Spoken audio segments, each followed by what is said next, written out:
All right, let's kick things off. Welcome to this accessibility webinar about unboxing accessibility reporting.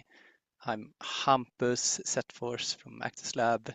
Glad to be here with you, and I'm hoping you are having a good lunchtime if you are here in the same time zone as me. So, yeah, we're going to talk about accessibility reporting. Might be a bit of a dry subject, so I've scattered this presentation with lots of cats to make people feel at ease. But there's a lot that has happened around this topic the past couple of months, so I feel like there's still a bit of confusion regarding what you need to do and the different parts of the reporting process. So let's talk that through, shall we? So the plan for this session is to be very hands-on. We're going to check out some of the online forums out there for reporting. How are the front runners, the companies who are early on this, how are they handling the reporting? And also we've requested all 174 Swedish reports sent in so far, so we'll be talking through some of the patterns we see there. So hope you're looking forward to this. So just some context first, this is about the European Accessibility Act, or EAA, so e-commerce, banks, other private sector. So if you're here from the public sector, get out of here, or no, you're welcome to join and learn, but it's going to be most relevant for people in the private sector. And like some background here, where do all these reporting requirements come from the beginning? So basically, there's a EU directive saying that partly that service providers shall explain how the services meet the applicable accessibility requirements. The information shall be available to the public in written and oral format. So that's part of the directive from the European Union, Chapter 4. And the countries of the European Union say, okay, let's require some kind of accessibility statement on sites in relation to this kind of requirement. But wait, there's more. So there is another phrasing later in that chapter saying where accessibility service is not compliant with applicable accessibility requirements, service providers shall immediately inform the competent national authorities, very competent PTS here in Sweden, giving details in particular of the non-compliance and of any corrective measures taken. So you partly have to kind of describe how the services meet the requirements in some kind of accessibility statement, but you also have to report or inform the authorities immediately when you find some issues. And this is also straight from the directive. And this translates to the authorities thinking, hey, let's require some kind of accessibility reporting directly to the monitoring authority. So you have both of these things going on, and many mix them up or think one is the other, and so on. But you have to do both.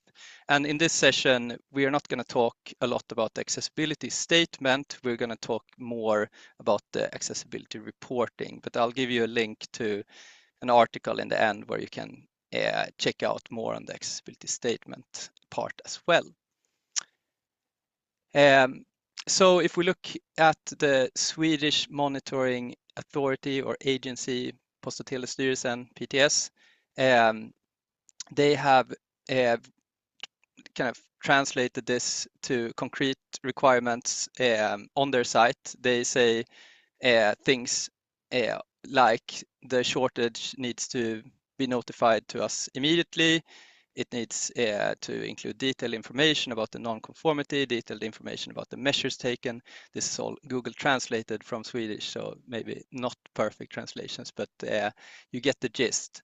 And then they go on to make this more concrete on the site, saying examples of what to report according to the monitoring agency is contrast between text and background is too low and screen readers cannot read the menus. So it's not just like, oh, we we are not conformant in general, or we have general screen reader issues or general contrast issues. They want it to be in much more detailed, in a much more detailed fashion than that. So that's good to know. They also say straight from the site here that the law states that reporting must be done immediately. This means, in PTS opinion, that it must be done without unnecessary delay and as soon as is practically possible. If you submit your report within 14 days of the issue being noted, PTS considers this is sufficient. So basically, they have translated immediately to mean within 14 days. So when you find a contrast issue, you have 14 days to report that. You don't need to do it the same day, but still 14 days is quite a short period of time.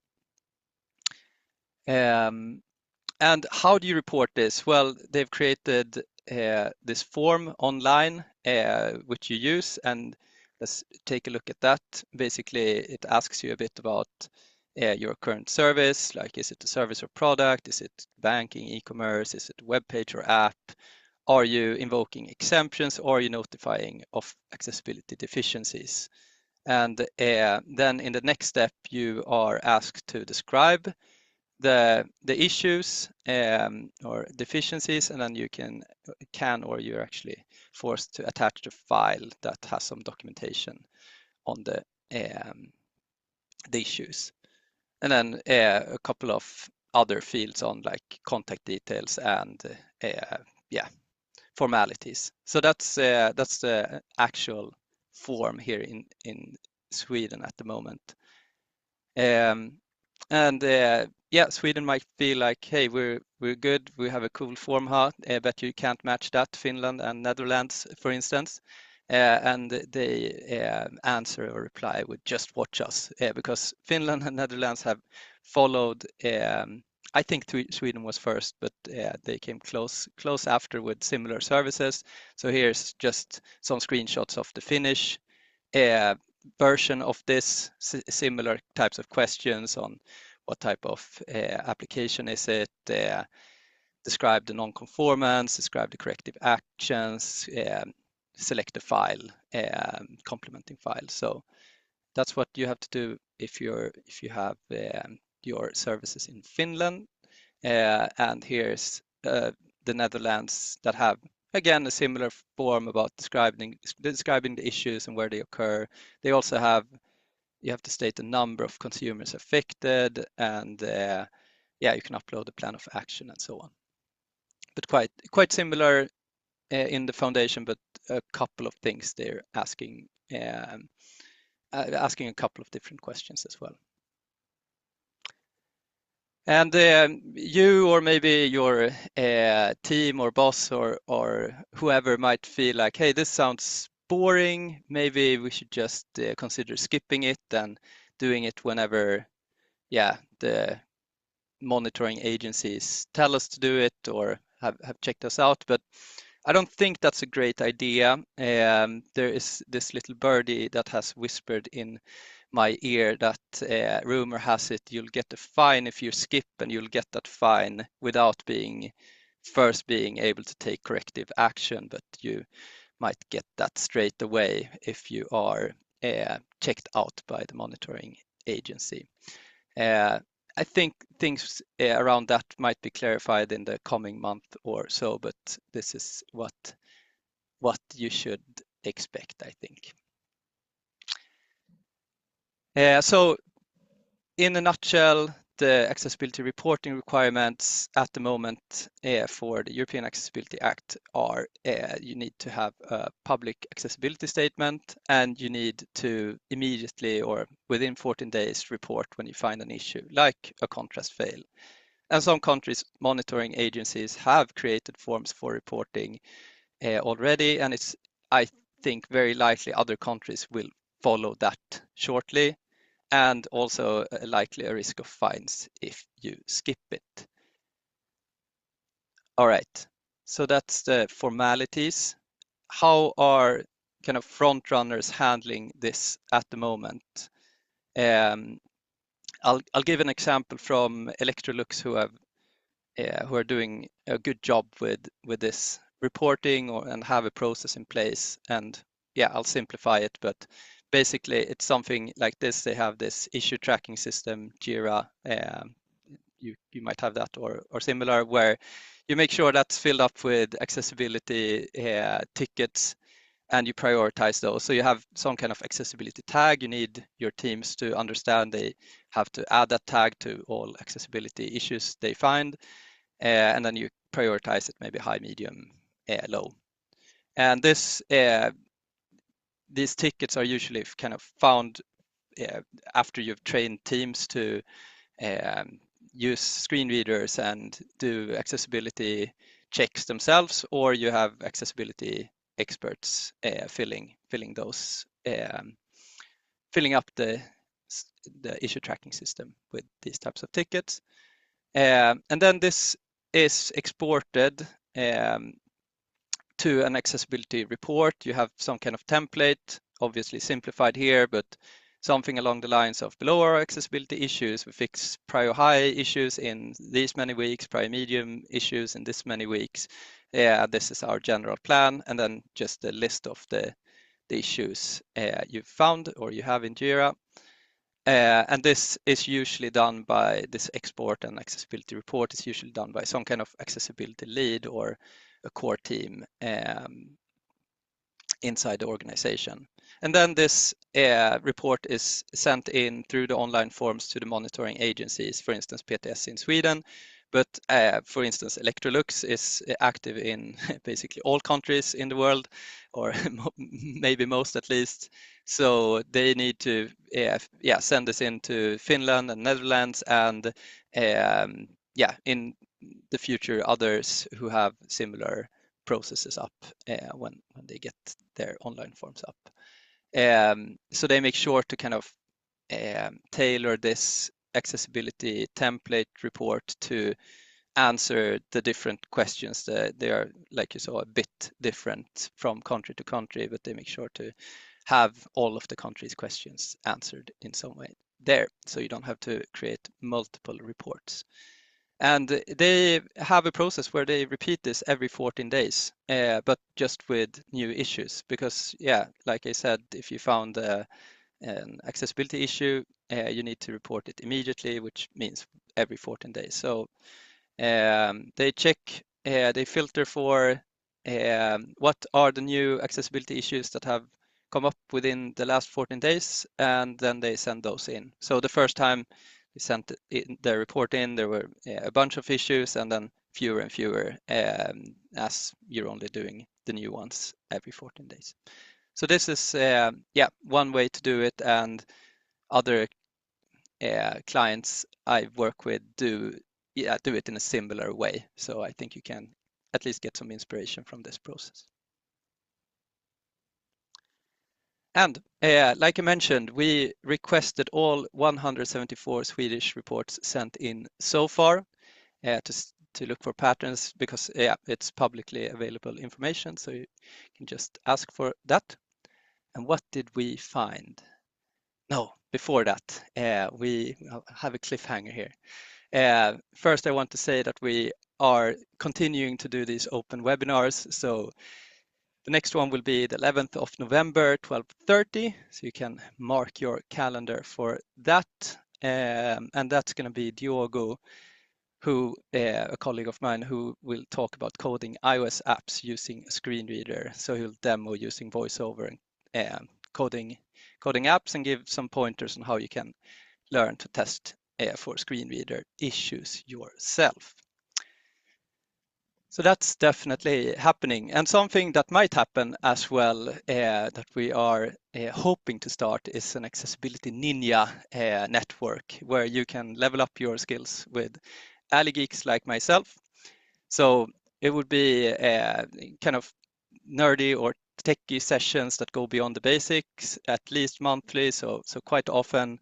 With, for instance, Daniel Göransson might talk some accessible components and walk through some code pens of his, where he explains how he built the perfect search function or modal or things like that. Emma Dawson might do a WCAG 3.0 sneak peek. Eric Eggert will talk about We're ARIA Live and that sort of thing.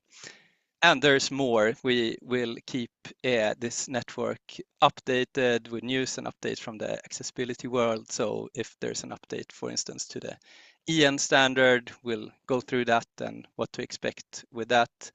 There will be accessibility Q&As, maybe afterworks, community channel, and we'll kind of build this together with the first wave of ninjas who want to join.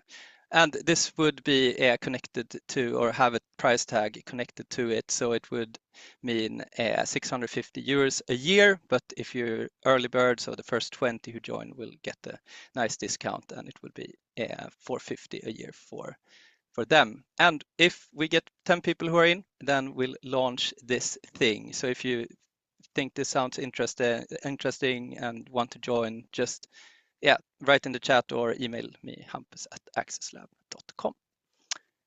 Back to the program. So we requested all 174 Swedish reports sent in so far.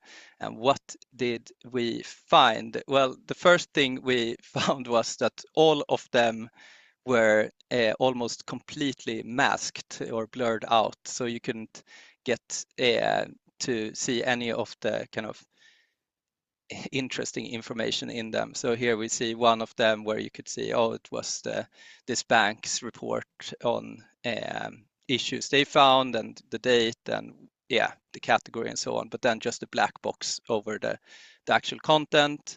Another one had sent in just an automatic report that said non-compliant, and then but all of the details were masked out. Third one was just masked out completely, everything in it. So you can tell your legal departments that it's quite safe to send this in, the reporting in, because no one will be able to see any important business details of yours.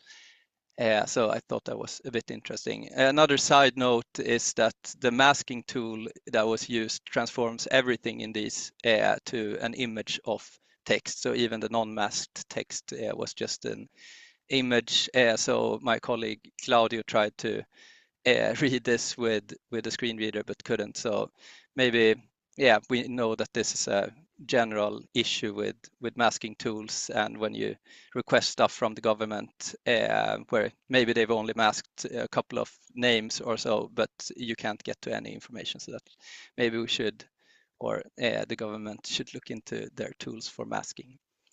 Beside the point, but what other things did we find? We found that the distribution between bank and e-commerce who had reported was quite similar. So 84 banks and 85 e-commerce reports had been sent in, and then 5 electronic communication devices like touchscreen, self-service terminals and stuff like that.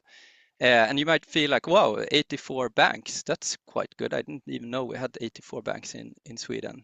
But 61 are from Swedbank and Sparbanken, so just 23 others.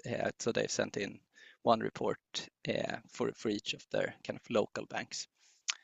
I think also worth noting is that many of these like e-commerce reports they've sent in one for the app and one for the website. So it might just be, let's say, 40 unique or something reports that have been sent in from e-commerce. And I think we have quite many more, but at least companies are starting to do this, which is great. Most of the reports were service companies, so like 97% of the reports were service companies and only 3% were for products. Bit interesting. And 1/3 of the service reports were from apps and 2/3 were for websites. If you want to check out if you are in that list and who have sent them in, I've added a link to this presentation here, and we can share that in the chat shortly, and we'll send it out afterwards as well, these slides, and you can just click into this spreadsheet that my colleague Amin has put together. So because this is all publicly available information, we just make it a bit easier for you to get. You can see that Electrolux was actually the first one, I think, who sent in their report in, even though there were 15 numbers before, but yeah, probably like test things there, the first 14 rows. And you also see when you look at this that a bunch of them, like Ticket, Privatresor, have sent in 6 different ones for different things they are doing. So that could be good to know.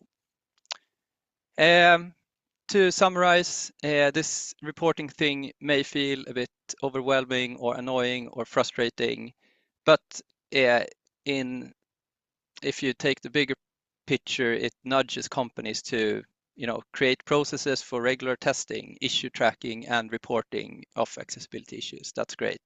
And increase know-how in the organization of this topic. And all in all, take accessibility more seriously. So even if it could become more efficient and can be a bit frustrating to have to report every 14 days and have systems set up for that, I think it's good because it brings accessibility top of mind to many companies that haven't had it top of mind earlier. This talk in article form, I've just published accesslab.com/EAA-reporting. So if you want to share it to some manager or so, then you have that there. But we have 8 minutes left before 1 o'clock. I'll check the chat for some questions and reflections and see what you all thought.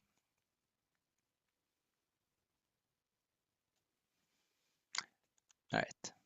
Hey, 114 people here. Hey, good to see you all.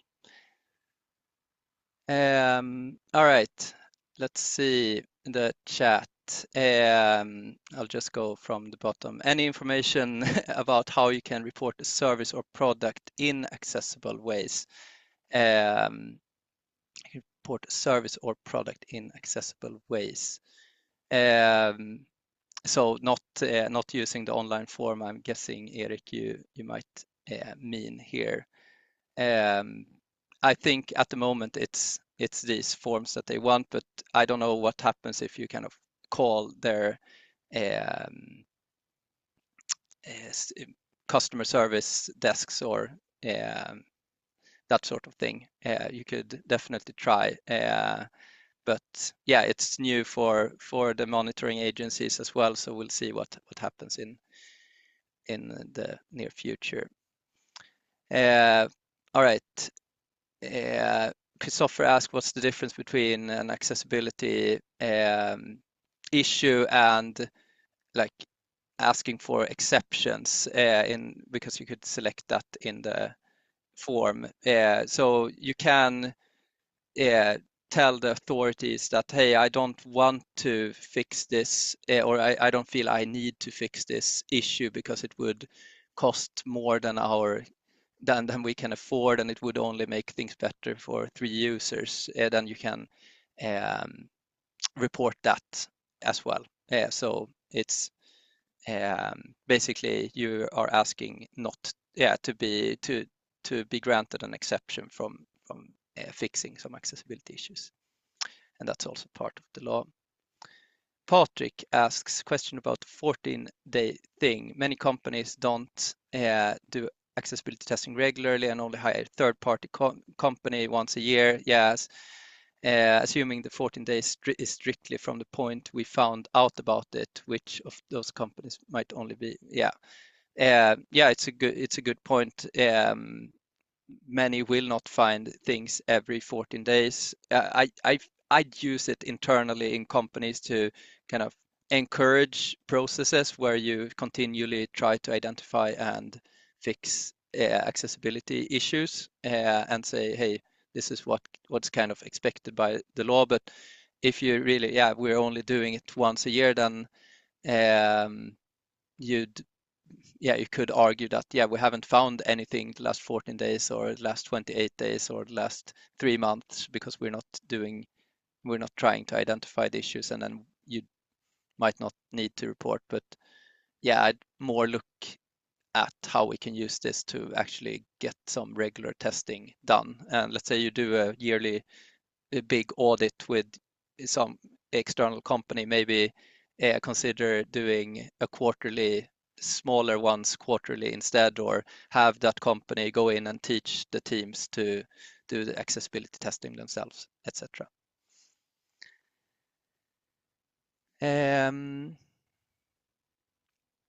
Yeah, Peter Orre says, my reflection on reporting is an administrative insanity to report issues if you are on a European market.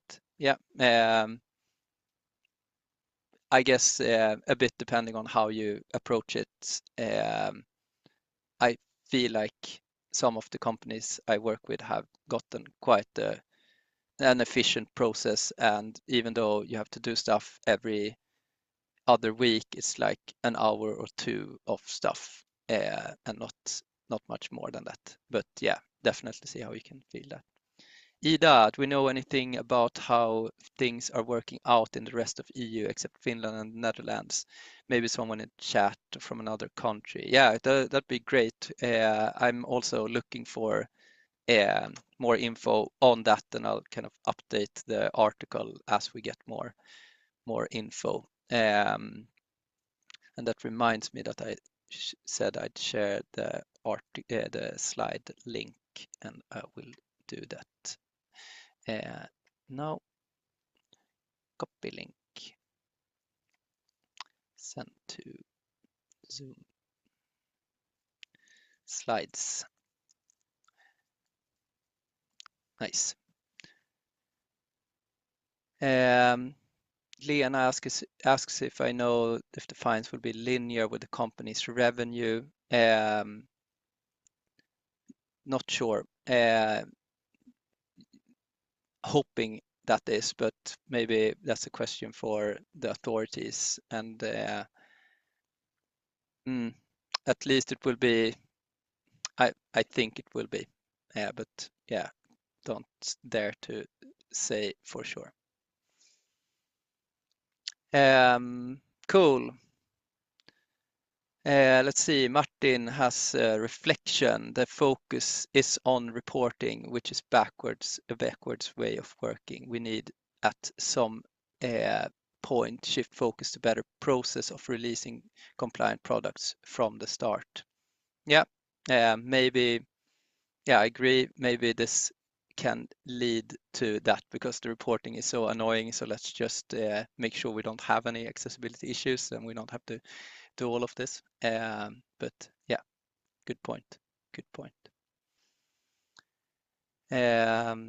How does Anna ask, how does it work when PTS knocks on the door? Will they give us a heads up that's realistic for us to prepare? Will they just pop up and we need to have a plan? No, my understanding is they will clearly knock before they give you the issues and they test your site or app. But so you'll have, like, when you get the list of here are your problems that we've found, and you'll get some time to fix them, and they'll be quite nice in that manner. But if they knock on the door and they say, hey, we're going to check your site, and you haven't done the reporting at all, you don't have an accessibility statement, you haven't sent in any report, and they find a bunch of issues, that's where you kind of likely risk being fined for the missing documentation before they actually give you the report of what the issues they found are. So you have to kind of separate the fines you might get from missing documentation and the fines you'll get from kind of not conforming to the accessibility requirements. Cool. And 22nd of October, PTS will explain where they are right now. Recommend to join. Yes, they have a webinar or a whole day, I think, on that topic. So you can check that out. But it's 1 minute to 1. No, now it's 1. So thank you all for joining. Hope to see you in the next webinar, and tell us if you're interested in the Accessibility Ninja program as well. All right. See you all.